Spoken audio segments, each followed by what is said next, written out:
यहाँ पर अपनी एंट्री हो चुकी है बेल्जियम में। अभी बेसिकली एंट्री हुई नहीं है, लेकिन यहीं पर ही बेल्जियम का बोर्ड आ चुका है और यहाँ से 1 किलोमीटर में बेल्जियम की एंट्री है। एग्जैक्ट एंट्री हो गई, एग्जैक्ट मेरी एंट्री इस समय हो चुकी है बेल्जियम में। सिर्फ एक पेट्रोल का, अगर पेट्रोल मिल जाए ना फिर तो भाई कहीं पर भी मेरे को ले जाओ, मैं कोई इतना नहीं होगा।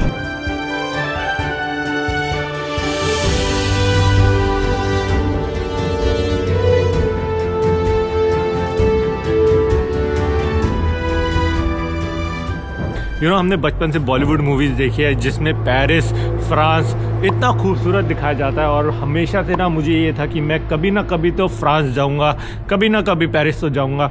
लेकिन सच बता रहा हूँ 2018 से पहले मैंने कभी भी नहीं सोचा था कि मैं पेरिस आऊँगा, मैं फ्रांस में बेसिकली एंट्री करूँगा, वो भी अपनी इंडियन रजिस्टर्ड मोटरसाइकिल से। तो ये चीज़ मेरे लिए बहुत बड़ी बात है। अब आप कहोगे यार आप तो इतनी कंट्रीज़ ट्रैवल कर चुके हो, 40 कंट्रीज़ के अराउंड मेरी हो रही है इस समय, तो खाली इसी कंट्री का क्यों बोला? कुछ ऐसी कंट्रीज़ हैं मेरी लिस्ट में जिनको मैं पूरा अच्छी तरह से तो एक्सप्लोर नहीं कर पाया, क्योंकि अपने पास थोड़ा सा टाइम लिमिटेड है, वीज़ा का इश्यूज़ होता है, हर चीज़ हमें देखनी पड़ती है। लेकिन जो एक कंट्री थी जो थी फ्रांस में भी पेरिस को मुझे देखना था, और स्पेशली आईफिल टावर को। परसों रात को आराम से आईफिल टावर के पास खड़ा रहा 1.5-2 घंटे जब तक उसकी लाइट्स बंद नहीं हुई। कल भी मैं पूरा दिन आईफिल टावर को एक्सप्लोर कर रहा था, आईफिल टावर के टॉप पे गया, अच्छा खासा मज़ा आया सब कुछ। और हम लोग पेरिस की गलियों में स्टे कर रहे हैं। ये थोड़ा सा मेरे लिए ना डाइजेस्ट करना, थोड़ा सा मेरे लिए ऐसा लग रहा है कि एक अभी भी ड्रीम सा चल रहा है, लेकिन अपने आप को कन्विंस कर लिया नहीं भाई ड्रीम नहीं है ये। और ये खड़ी अपनी मोटरसाइकिल्स जो अपने को अराउंड द वर्ल्ड ट्रैवल करवा रही है, अपनी KTM एडवेंचर 390 जो अभी तक मुझे अराउंड 40 कंट्रीज़ ट्रैवल करवा चुकी है। हम लोग अभी तक 1 लाख किलोमीटर से ज़्यादा टूर कर चुके हैं। तो ये बहुत अच्छा लगता है जब मैं ये चीज़ आप लोगों को बताता हूँ, और मुझे भी रिमाइंड करवाती है ये चीज़ कि यार अगर आप अपनी मोटरसाइकिल का ध्यान रखोगे, अपने पैशन को फॉलो करोगे तो सब कुछ पॉसिबल है। एनीवेज अभी आप देख रहे हो कि मैंने बाइक पे पूरा सामान लोड कर दिया है। मैंने अभी विंटर गियर पहन लिया है, बस राइडिंग गियर्स पहनने। आज का प्लान ये है कि आज यहाँ से हम निकल रहे हैं अपनी नेक्स्ट कंट्री के लिए, जो कि होने वाली है बेल्जियम। बेल्जियम में मेरे एक दोस्त हैं जिनको मैं टर्की में भी मिला था, जिनको मैं क्रोको में भी मिला था पोलैंड में, और आज उन्हीं के पास हम लोग जाने वाले हैं। तो मिनिमम हम 2 दिन तो बेल्जियम में स्टे करने वाले हैं। यहाँ से बेल्जियम का रास्ता लगभग 4 घंटे का है गूगल मैप्स के अकॉर्डिंग, जिसको करने में मुझे लगता है कि कम से कम 6 घंटे लग जाएंगे। अभी 12 बज चुके हैं दोपहर के, और कोई हड़बड़ नहीं है, आज कोई होटल बुकिंग करनी नहीं है। आज उनके पास जाएंगे, आराम से टेंशन फ्री होके रिलैक्स करेंगे आज। तो बस अभी बाइक पे सारा सामान लोडेड है। अभी हम लोग यहाँ से निकलते हैं और अपनी जो आज की राइड है जो कि बेल्जियम होने वाला है उसको स्टार्ट करते हैं।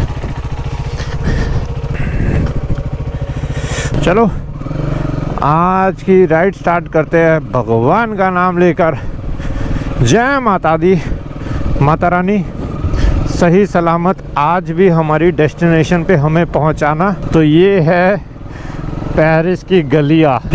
बहुत ज़्यादा एक्साइटमेंट होती है जब आप एक ऐसी कंट्री में पहुंच जाते हो जहां पर आप हमेशा से मूवीज़, फ़ोटोज़, वीडियोज़ में देखते थे उस जगह को।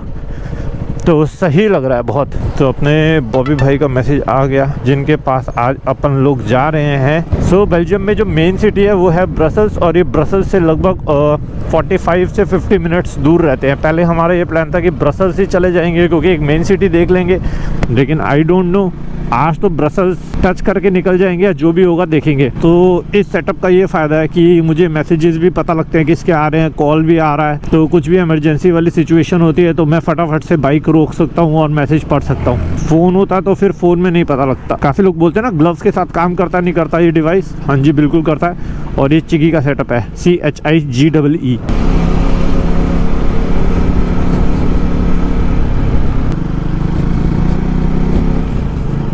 कितना सही वेदर हो चुका है इस समय राइड करने का। और पिछले 2 दिन से यहाँ पर ना इतनी ज़्यादा फॉग थी कि हाईवेज के ऊपर मैं 100 किलोमीटर प्रॉपरली फॉग में बाइक चला रहा था। लेकिन लकीली आज वेदर प्रेडिक्शन में ऐसा कुछ नहीं है कि बहुत ज़्यादा फॉग देखने को मिलने वाली है।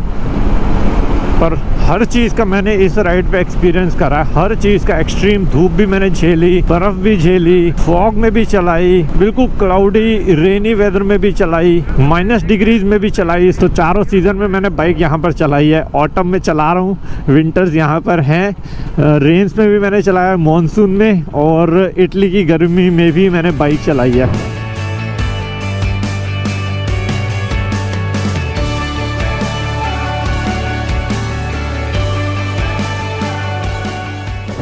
तो अकॉर्डिंग टू गूगल मैप्स मुझे 133 किलोमीटर्स आराम करना है। आराम इन द सेंस ये स्ट्रेट हाईवे है, no left turn, no right turn, बस इसी को फॉलो करना है 133 किलोमीटर्स। और आज का जो डिस्टेंस अभी के लिए बैलेंस है, बाकी है, वो है 340 किलोमीटर्स लगभग, और उसके बाद मुझे जाना पड़ेगा अच्छा खासा डिस्टेंस। लेकिन 133 किलोमीटर्स बस 85, 90, 95 की स्पीड चलती रहेगी। बाइक में पेट्रोल है क्या, ध्यान नहीं दिया मैंने। हाँ, 220 किलोमीटर अभी है बाइक में पेट्रोल, तो कोई दिक्कत नहीं है। तो मेरी इस जर्नी का ना अब ये फाइनल लेग जो है वो बहुत जल्दी स्टार्ट होने वाला है। हमारी पहली लेग जो थी वो थी फिनलैंड तक, दूसरी लेग थी हमारी नॉर्वे से स्टार्ट करते करते पूरा नीचे तक आके वापस नीदरलैंड तक जाने की, जो अभी मैं जाऊंगा बेल्जियम के बाद नीदरलैंड, और उसके बाद जो फाइनल लेग अपनी होगी वो होगी यूके की। और अभी यूके का भी यही इन्फॉर्मेशन पता लग रहा है कि वहाँ पर भी 4, साढ़े 4 बजे अंधेरा होना स्टार्ट हो रहा है अभी से ही। मतलब मुझे राइड बहुत जल्दी स्टार्ट करनी पड़ेगी। तो अभी हमारी राइड यूजुअली स्टार्ट होती है 11, साढ़े 11। हम लेट करते हैं राइड स्टार्ट, क्योंकि रात को हमारा यार डाटा कॉपी, एडिटिंग, तो बहुत टाइम लग जाता है चीज़ें करने में। और यूके में हमें थोड़ा सा और जल्दी करना पड़ेगा। मैक्सिमम से मैक्सिमम 9:30 या 10 बजे हमें राइड स्टार्ट करनी पड़ेगी। ना एक बहुत फ़नी इंसिडेंस हुआ। हम बाइकर जब एक दूसरे को देखते हैं ना, तो हम ना, एक हमारा स्टाइल होता है, आपने देखा होगा, ग्रीट करने का। अगर वो सामने से आ रहा होगा तो हम ऐसे कर देते हैं, थम्स अप कर देते हैं। अगर कोई मेरे पीछे से ओवरटेक करेगा ना, तो वो एज अ रिस्पेक्ट कि मैं तुम्हें ओवरटेक नहीं कर रहा, या हेलो हाय मुझे जाना है, मतलब कुछ भी रीज़न, ताकि सामने वाले को ऐसा ना लगे अजीब, तो हम ना ऐसे हल्का सा पैर नीचे करते हैं। बाइकर्स में होता है ये। तो अभी एक बाइकर ने मुझे ओवरटेक किया और उसने अपना इतना पैर बाहर निकाला मुझे, मतलब ग्रीट करने के लिए, कि जैसे भी प्रतीक ने भी किया, उसने इतना ज़्यादा पैर बाहर निकाला कि मुझे लगा कि रोड रैश। आपको याद है हम लोग बचपन में एक गेम खेला करते थे, रोड रैश, बॉयज़ की मैं बोलूँगा one of the favourite game रही होगी, मोटरसाइकिल गेम थी। उसमें बाइक ऐसे चलती थी और साथ वाले बाइक को या पुलिस वाले को ना लात मारते थे। तो ऐसे एक बाइकर मुझे अभी दूर से इतनी लंबी पैर करके गया, मुझे हंसी आ गई एकदम से, मुझे रोड रैश की याद आ गई।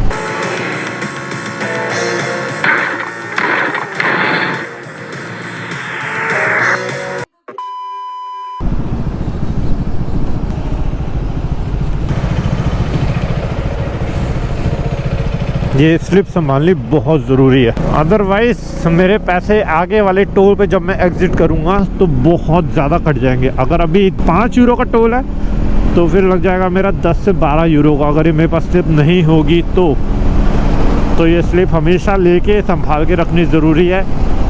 और जब आप पे कर देते हो उसके बाद वो स्लिप की वैल्यू नहीं होती, क्योंकि आप ऑलरेडी पे कर चुके हो। अभी मैंने पे नहीं किया, अब मैं कितने किलोमीटर चलाऊंगा, कौन से टोल से मैं एग्ज़िट करूंगा, उसी हिसाब से ही मेरे अब चार्जेस कटेंगे।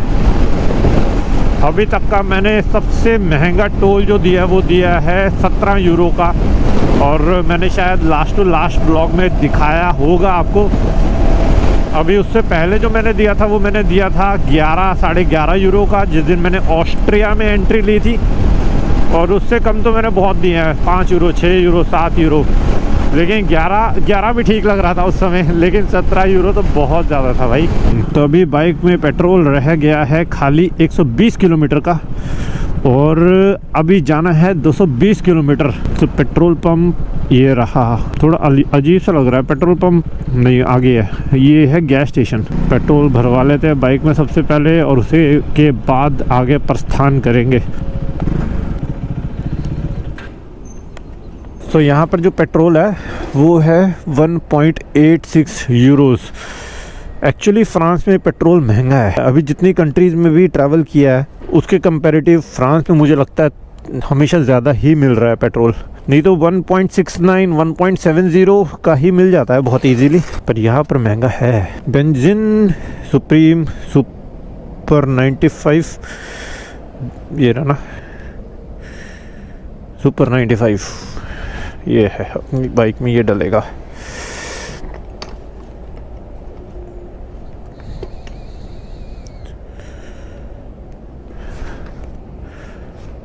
ओके यहाँ पर भी पहले कार्ड का सिस्टम है क्या? पहले कार्ड डालो, यहाँ पर पैसे काट लेंगे बहुत, यहाँ से नहीं डलवाएंगे, फिर आगे से डलवाते हैं। क्योंकि मुझे ऐसा लग रहा है कि मेरी पिछली ट्रांजैक्शन भी 100 यूरोज़ अभी आए नहीं अकाउंट में, मैंने चेक नहीं किया, पता नहीं ऐसा फील हो रहा है। कार्ड वाला सिस्टम बेकार है। सबसे बेस्ट वही रहता है कि आपने अपना पेट्रोल भरवाया और उसके बाद जितनी भी पेमेंट है वो आपने अंदर काउंटर पे जाकर पे कर दिया। ज़्यादातर तो वही होता है। अभी फ्रांस में मुझे ये पहला दिखा है। नहीं भाई नहीं करेंगे, पैसे ले ले तो ज़्यादा, फिर हिसाब किताब मिल नहीं रहा मेरा अभी। और 100-200 वाली बात नहीं है ना, यहाँ हिसाब की बात हो जाती है 10-15 हज़ार रुपये, क्योंकि ये अकाउंट से काटेंगे सीधा $200, सीधा $200 नहीं चाहिए। सो अभी मैंने गलती से ना एक रॉन्ग टर्न ले लिया। Wrong turn as in highway पे 2 रोड चल रही थी, एक सीधा जा रही थी, एक राइट टर्न मुड़ रही थी, और मैं सीधा ही चला गया। मैंने लास्ट मोमेंट पे ध्यान दिया कि राइट टर्न पे रोड थी और आप वापस नहीं जा सकते उल्टी रोड पे, तो मैं उसी के ऊपर फोकस करते करते चल दिया और गूगल मुझे अभी किसी इंटीरियर्स वाली रोड से लेके जा रहा है वापस, और काफ़ी देर से ऐसा ही रूट चल रहा है और कोई इशू नहीं होता। यहाँ से क्या ही है, कहीं ना कहीं तो मैं मेन रोड पे पहुँच जाऊँगा। लेकिन एक छोटा सा जो मेन इशू है, अभी बाइक में 90 किलोमीटर का पेट्रोल है। बस पेट्रोल का ही होता है कि अंदर से ही लेके गया तो पेट्रोल चैलेंजिंग चीज़ होती है। बाकी इसी चीज़ के लिए ही मैं प्रिपेयर भी हूँ। मैंने अपने लिए 2 पेट्रोल की कैनी रखी हुई है जो मैंने जीवी से मंगाई थी, और 2 लीटर पेट्रोल तो है मेरे पास। 2 लीटर का मतलब in case of any emergency मैं आपको बता रहा हूँ। सच में ये मेरी पहली राइड है, अभी तक मैं इतने सालों से राइड कर रहा हूँ, मैं पेट्रोल कभी भी कैरी नहीं किया। मैंने आज तक कभी कैरी नहीं किया। मैंने सिर्फ इस राइड पे मैंने कैरी किया था, वो भी प्रतीक के लिए, क्योंकि उसकी बाइक का 11 लीटर्स का पेट्रोल टैंक है। तो अभी मुझे लगता है कि मेरे को अगर पेट्रोल नहीं मिलेगा, 90 किलोमीटर वैसे तो बहुत है, लेकिन फिर भी कुछ भी कहीं पर भी अंदर से ही लेके गया तो गड़बड़ हो जाएगी। वैसे मेन हाईवे से कनेक्ट इसको कर देना चाहिए टाइम पे। बहुत ही ज़्यादा ही सुनसान है यार ये तो। फाइनली एक बाइकर दिखा यहाँ पर भी, सिर्फ एक पेट्रोल का। अगर पेट्रोल मिल जाए ना फिर तो भाई कहीं पर भी मेरे को ले जाओ, मैं कोई इतना नहीं होगा। यहाँ पर ना पेट्रोल पंप, या तो फिर मुझे कहीं पर रुक के पेट्रोल पंप की कोई लोकेशन लगानी पड़ेगी कि पहले मैं पेट्रोल भरवाऊँ, उसके बाद जो दिमाग में हल्का सा ये होता ना कि यार पेट्रोल नहीं है बाइक में अब आगे। वैसे तो बहुत है, 70 किलोमीटर की रेंज है। मेन हाईवे पे एक बार ये कनेक्ट कर दे बस। बड़ा अजीब सा लग रहा है मेरे को इस जगह पर। भले लोग दिख रहे हैं, सब कुछ है, लेकिन या तो मौसम भी एक तो बड़ा अजीब सा हो रखा है। फिर से टोल आ गया।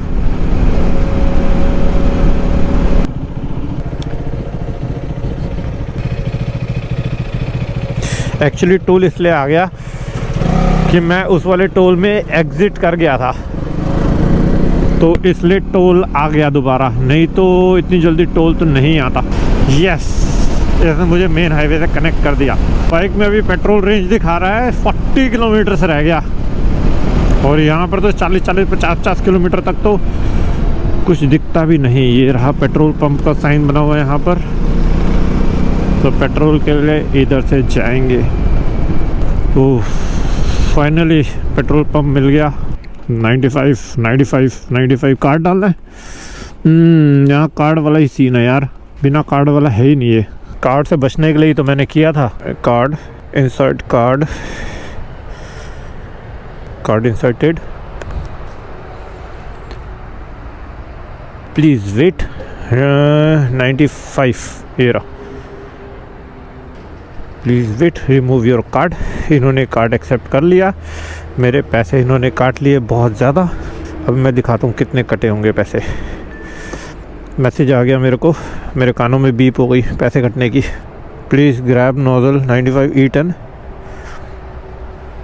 पंप नंबर 5, यही तो है। अब कितने काटे होंगे? $200 कम से कम। अबे थोड़ा तो बड़ा रखते हैं, इतने पैसे ले रहे हो। 200 यूरो तक का पेट्रोल डाल सकता हूँ मैं। 200 यूरो 20,000 रुपये का पेट्रोल 12.65 बट डाल देते हैं, इससे ज़्यादा नहीं। देखते हैं बेल्जियम में अगर थोड़ा सस्ता होगा, क्योंकि यहाँ तो बहुत महंगा यार।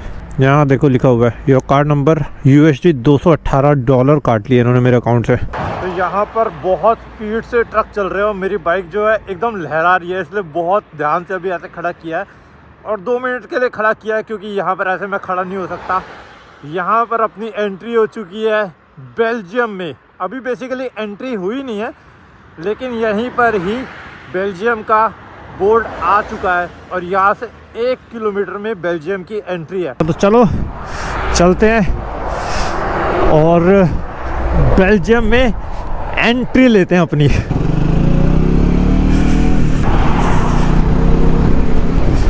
एग्जैक्ट एंट्री हो गई, एग्जैक्ट मेरी एंट्री इस समय हो चुकी है बेल्जियम में।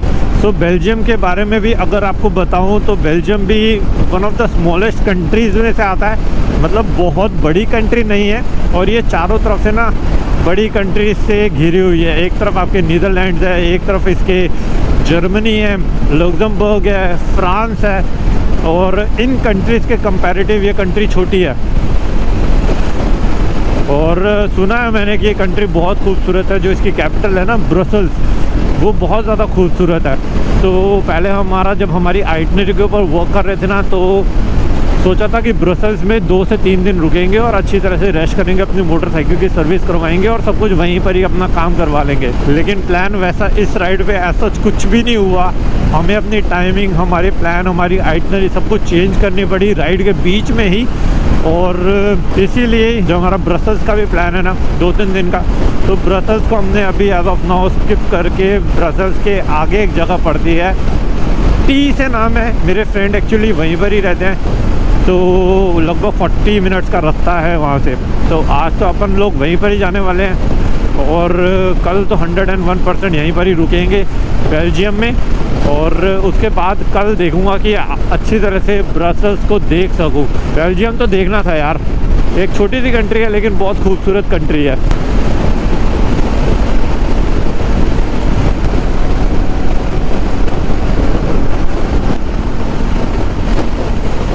पहुंच गए अपने आज के आशियाने के आसपास। यहाँ से अपने जो फ्रेंड है बॉबी भाई, खाली 400 मीटर दूर है। पहुंच गए जी, पहुंच गए, बेल्जियम पहुंच गए। ऊपर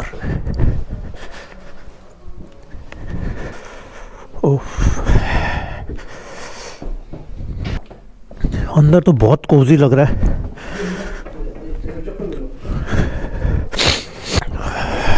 बहुत ठंड है भाई।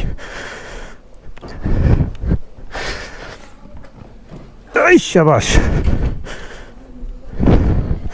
सो फाइनली जिस पल का इंतज़ार था वो पल आ चुका है, और पल खाने का नहीं है, ये है बॉबी भाई से मिलने का। बॉबी भाई सबसे पहले नमस्कार। नमस्कार। पैरी बहना नहीं यार, थैंक यू सबसे पहले सो वेरी मच बॉबी भाई कि आपने हम लोगों को इनवाइट किया अपने घर पे। और इनवाइट नहीं किया, मैं खींच के लेके आया। खींच के लेके आए थे। बॉबी भाई को आपने शायद मेरे लास्ट ईयर के टर्की के व्लॉग में भी देखा होगा। मेरा बर्थडे था 2 नवंबर। बहुत अकेला अकेला था पन उस समय फील होता था, क्योंकि वो मेरी फर्स्ट इंटरनेशनल राइड थी। और तभी मैं बॉबी भाई से वहाँ पर मिला था और बॉबी भाई ने तभी कहा था कि यार मैं आपसे मिलने आता हूँ। और ये स्पेशल बेल्जियम से टर्की आए थे मुझसे मिलने के लिए, और तभी अपनी जो दोस्ती है इतनी स्ट्रांग हो गई कि ज़्यादा लोगों को इस राइड के बारे में नहीं पता था। कुछ चुनिंदा लोग थे, जो उनमें से हो सकता है 2 या 3 लोग होंगे आउटसाइड माय फैमिली, और अब तो वैसे बॉबी भाई भी मेरी फैमिली का पार्ट ही है। उनमें से बॉबी भाई एक थे जिनको इस राइड के बारे में पता था कि ये एक ऐसी राइड होने वाली है, हमारा रूट प्लान क्या होने वाला है, हमारी आइटनरी क्या होने वाली है। और हमेशा तो बॉबी भाई कहते थे कि जब भी आपका यूरोप चक्कर लगेगा ना तो मेरे घर पे ज़रूर आना। और इसके लिए बेल्जियम में आने के लिए मेरी बहुत ज़्यादा एक्साइटमेंट थी कि मैं पिछली बार बेसिकली बॉबी भाई आए थे मिलने के लिए मेरे से, और इस राइड पे भी बेसिकली वॉर्सो तक आए थे बॉबी भाई मिलने के लिए। तो इस बार मेरा बनता था कि मैं हम बॉबी भाई से मिलने के लिए। Pleasure is mine. तो अभी हम लोग अभी कहाँ गए थे, हम ब्रसल्स गए थे ना घूमने के लिए। ग्रोथ मार्क मेन स्क्वायर जो ब्रसल्स का वहाँ पे गए थे। तो अभी हम वहाँ पर गए थे। मैंने ज़्यादा शूट नहीं किया क्योंकि वो हमारा वही टाइम था, तो हम लोग वहाँ पर रिलैक्स कर रहे थे। मैं एक्सप्लोर कर रहा था अच्छी तरह से, बट विदाउट कैमरा। तो कोशिश करेंगे कि आपको नेक्स्ट व्लॉग में भी ये अच्छी सी सिटी दिखा सके। बॉबी भाई क्या क्या बनाया पहले आप ये बताओ। मतलब ये भिंडी है, ये दाल है, दाल पालक, क्या बात है, वो दही है, ये चार है, अपने पर्सनल हाथों से मैन्युफैक्चर करा है। क्या बात है। आज इंडियन खाना खाने वाले हैं अपने देसी भाई के साथ। साथ में हमें पता है वो कहाँ गया यार, जो हम खा रहे थे यार उससे पहले, कहाँ गया? अरे भुजिया कहाँ गई यार, उसको पता है बॉबी भाई हमने कितना मिस किया है। हम क्या पोहा खा रहे हैं, पोहा खाते खाते हम कितना मिस करते हैं। तो हम एक्चुअली ना इसको मिस करते हैं, और हमने इसको कई जगह पे ढूंढने की कोशिश भी करी कि हम पोहा जो बनाते हैं कई बार अपना ब्रेकफास्ट में, तो हमारा ये मिल जाए। बट आज फाइनली पूरा बॉक्स था ये वाला, तो हम लोगों ने अच्छी तरह से खाया। बट ये तो सेकेंडरी पार्ट है, बट अपना इंडियन खाना जिसके लिए हमेशा से क्रेविंग रहती है। बॉबी भाई ji sir, thank you once again एक बार। वैसे वो आने के लिए तो थैंक यू था ही, लेकिन खाने के लिए भी जो आपने इतनी मेहनत से खुद बनाया अपने हाथों से, पर्सनल हाथों से पर्सनल हाथों से। Thank you. सो इसी के साथ अपना जो खाना वाना है यहाँ पर फिनिश करेंगे। और आई होप जितना भी आज का मैंने व्लॉग आपको दिखाने की कोशिश करी आपको अच्छा लगा होगा। पसंद आया तो आपको पता क्या करना है, चैनल पे नए हो तो सब्सक्राइब जरूर कर देना। इसी के साथ अब मैं आपसे मिलूंगा इस सीरीज़ के नेक्स्ट व्लॉग में। Till then ride hard ride safe, this is me dream chaser signing off. Ciao ciao. Ciao, ciao.